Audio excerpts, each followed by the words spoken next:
Cleaning while you're cooking. Judy asks, does anyone have problems when pouring soup or other liquids in the pan to cook? And she said she puts her pan in the sink so that she doesn't spill it all over the counter. We are having a New Year's special for you guys. Our planner set, our digital planner set, it includes our 2021 planner. It's the digital version of this, so you can print it out yourself. Our Cleaning Sense ebook set, our price book, our financial planner, our to-do list, our meal plan. What else? All Cleaning Sense, all about laundry. How to get organized. How to get organized. Dig out of debt. And dig out of debt. $20.21. Do you see what I did there? 20. Took me a while. Wow. Cleaning up as you go along when you're cooking will save you 50% of the work in cleaning after you're done cooking. So what are things you can do?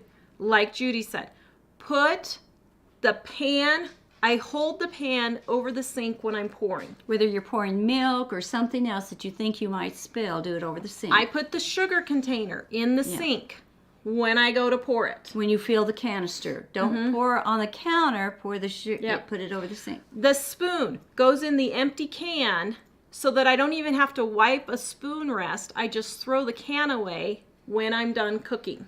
If I'm pouring pancake batter and I happen to get a couple of drops on there, I immediately grab my rag right then while it's still wet and just swipe. Yep. So all of these little simple things. Put everything away. The minute I use the milk, I put it back in the refrigerator. The minute I use the sugar, I put it right back. Yeah, and keep all like things together. So like I talk about this all the time, but I have a baking center. I'm not walking clear across the kitchen several times to get my flour and then get my sugar and then get my baking soda and baking powder.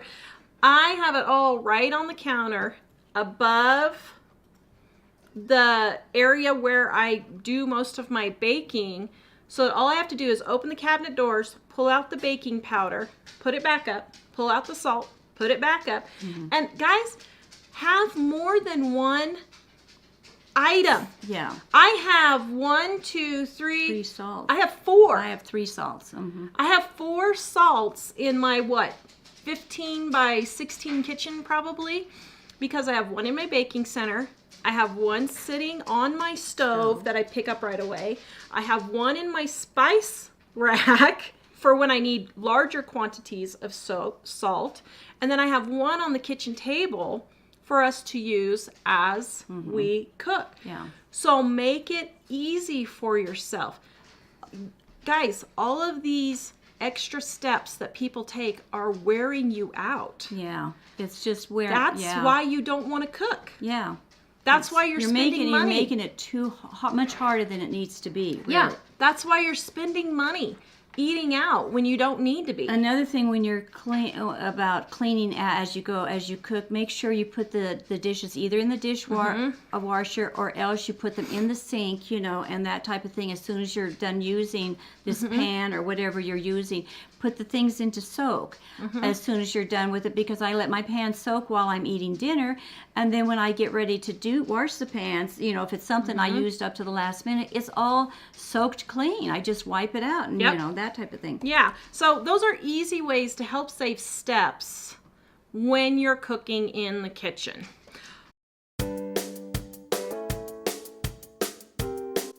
All right, so I'm picking off all the big chunks of chicken, and we are going to use some of that in stir fry. The bones are going to go for soup, so I'm going to simmer those overnight. Get all the big chunks off. You want to get as much of the big pieces of meat off as you can so that you can use those for things like green chili, that type of thing.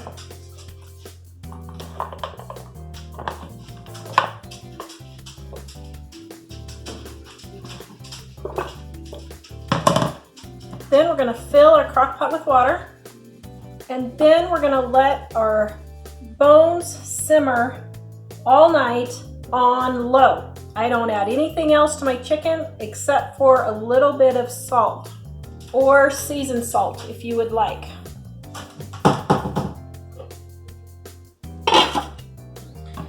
Now, look at all this chicken we have. I'm gonna save just a little bit, probably about,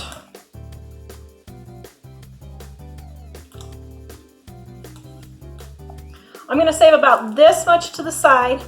We're gonna use that for the chicken noodle soup and the green chili. The rest of the chicken meat will come off the bones after they're done simmering.